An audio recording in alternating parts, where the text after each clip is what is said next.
Important adjustment है काफी। Treatment of abnormal losses, treatment of abnormal losses. Abnormal losses या abnormal losses क्या होते हैं?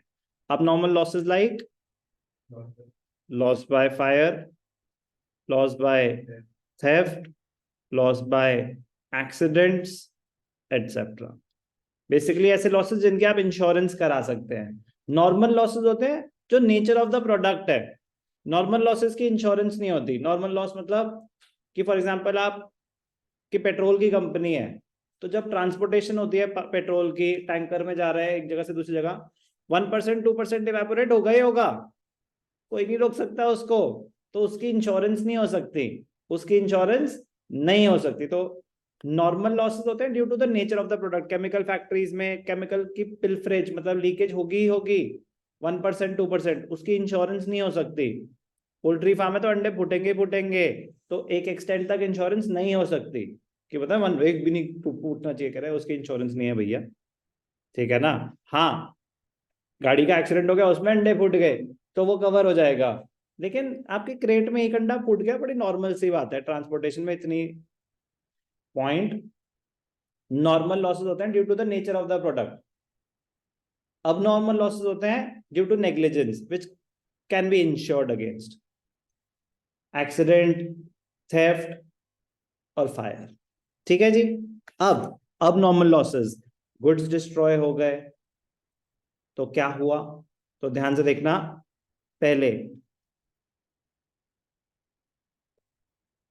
पहला क्या होगा? Eight the time of loss, eight the time of loss, जब लॉस हुआ तो दो ऑप्शन हैं आपके पास, दो ट्रीटमेंट्स होती हैं। Option 1,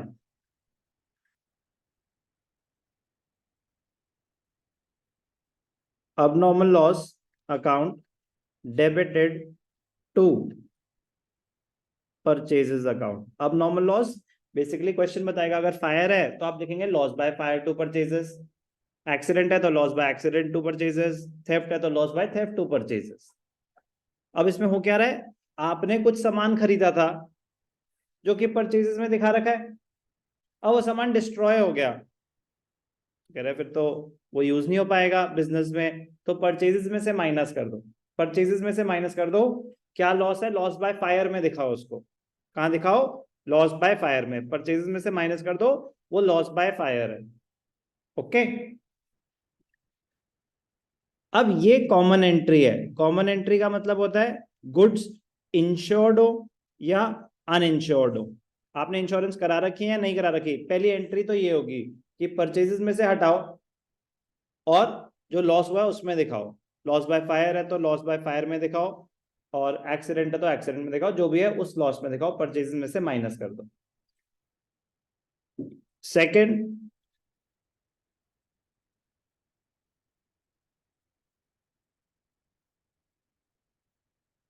eight the time of treating it as an expense और लॉस, जब उसकी ट्रीटमेंट, पहले तो डिस्ट्रॉय हो गया, अब at the time of its treatment की क्या है वो, if the goods are uninsured, if the goods are uninsured, तो ये पूरा का पूरा लॉस कौन बेयर करेगा? Business entity. तो पूरा का पूरा लॉस कहां ट्रांसफर हो जाएगा? प्रॉफिट एंड लॉस अकाउंट में। प्रॉफिट एंड लॉस अकाउंट में, profit and loss account debited to abnormal loss. तो क्या हुई ट्रीटमेंट? एक बारी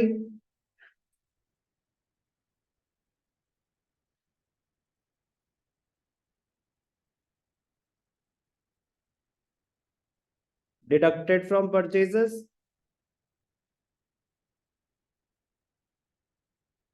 और दूसरी बार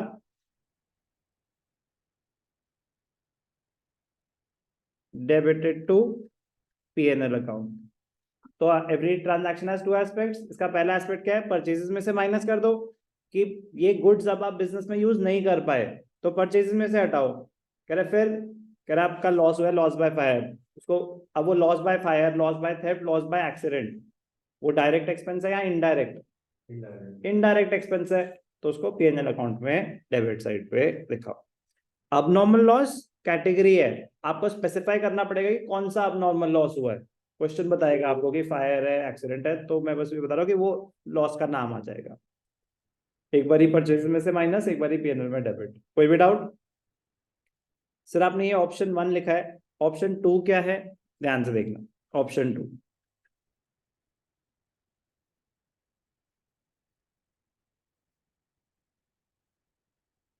जो ऑप्शन है वो फर्स्ट एंट्री के लिए ही at the time of loss, बाकी तो सेम ही होगा। ऑप्शन 2,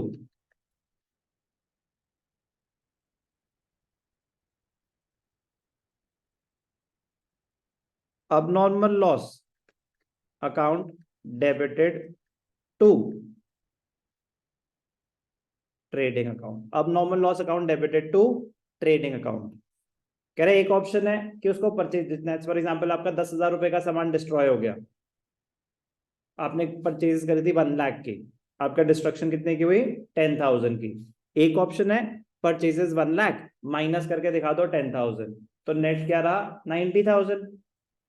एक ऑप्शन है कि आप परचेजेस को टच मत करो, परचेजेस डेबिट साइड पे 1 लाख रहने दो, जो लॉस बाय फायर हुआ है, लॉस बाय एक्सीडेंट हुआ है, उसको ट्रेडिंग अकाउंट के क्रेडिट साइड पे दिखा दो।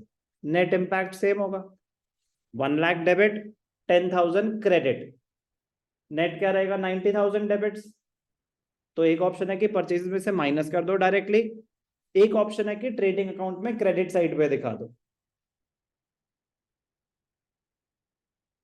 credited to the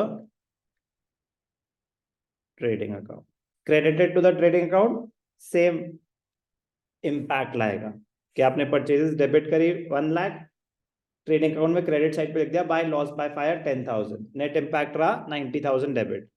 option 2। Option 1 preferred option, preferred, दोनों इक्वली करेक्ट है।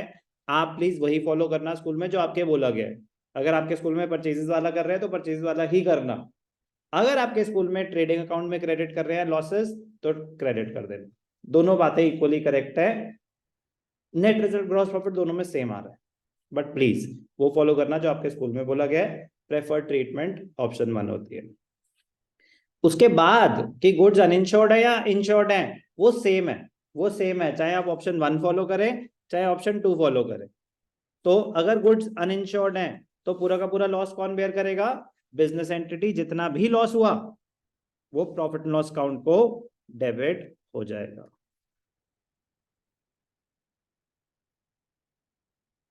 If the goods are insured, if the goods are insured, अगर गुड्स इंश्योर्ड है तो क्या होगा?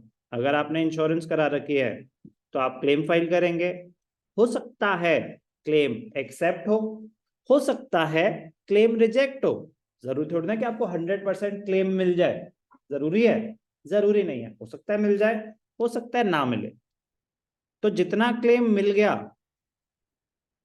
इंश्योरेंस कंपनी अकाउंट डेबिटेड, जितना नहीं मिला वो आपका लॉस हो गया, profit and loss account debited to abnormal loss, to abnormal loss. ध्यान से देखना क्या हुआ, इंश्योरेंस कंपनी कितने से डेबिट होगी? With the claim accepted.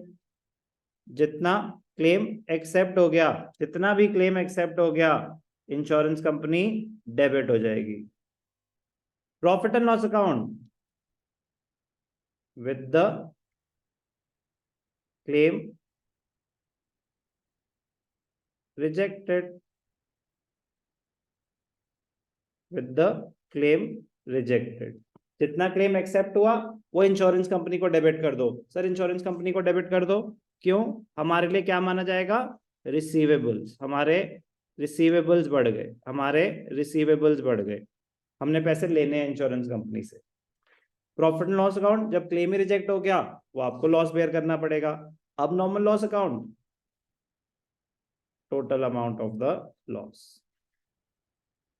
For example आपका लॉस हुआ 10,000 का, उन्होंने बोला 60% क्लेम एक्सेप्ट हो गया, तो 60% क्लेम एक्सेप्ट हो गया, तो 60% 10,000 का 60% 6,000 एक्सेप्ट हो गया। तो इंश्योरेंस कंपनी कहां पे चले जाएगी? रिसीवेबल्स हैं, बैलेंस शीट में एसेट साइड, बैलेंस शीट में एसेट साइड पे चली जाएगी, क्योंकि हमने पैसे लेने हैं। और 40% जो रिजेक्ट हो गया 4,000, वो प्रॉफिट एंड लॉस अकाउंट में डेबिट हो जाएगा। सर अगर इंश्योरेंस क्लेम मिल गया तो लैंग्वेज बताएगी, अगर लिखा होगा क्लेम एक्सेप्टेड तो इंश्योरेंस कंपनी को ही डेबिट करना, अगर लिखा होगा claim was received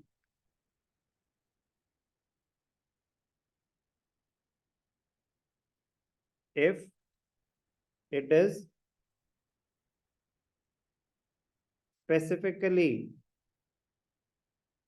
mentioned that the claim has been received, if it is specifically mentioned that the claim has been received, तो एंट्री हो जाएगी